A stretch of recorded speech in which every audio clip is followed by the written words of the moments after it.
Growing up in an addictive environment, living with addiction, working with addiction, it's fair to say that I have experienced decades of this type of behavior.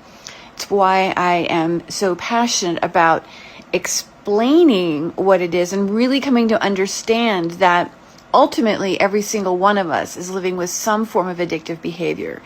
But I want to neutralize our ideas around it so that we can become more present to what's actually going on and support one another. And so the concept I want to bring up is self-soothing. As infants, it's a skill that we are encouraged to develop, when we are crying, and it's learning how to self-soothe, which means coming back to the moment, finding something to entertain us.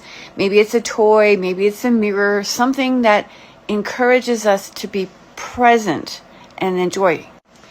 Self-soothing is honestly about neutralizing. It's about becoming present.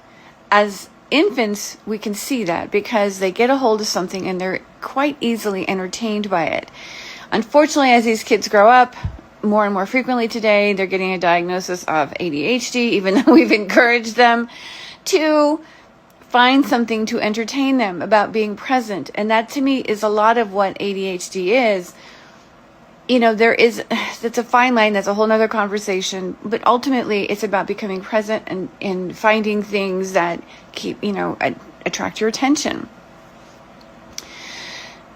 As adults, self-soothing becomes a numbing thing. And when we're numb to things, we are not present. We are present to ourselves. We're present to the energy within us.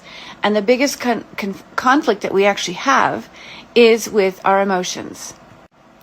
Understanding self-soothing as an adult is so important. Self-soothing is honestly about becoming present. It is not about numbing.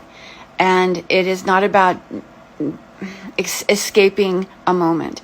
And why essential oils are so important, not medications, because essential oils work with the entire system. They work with the brain and the gut. They work with the elimination system. They actually help to stabilize a system. They help stabilize that energy and motion, which means your emotions become neutralized. And emotion is simply energy and motion. So what's happening is that the self-soothing mechanism is actually the rest state in the brain.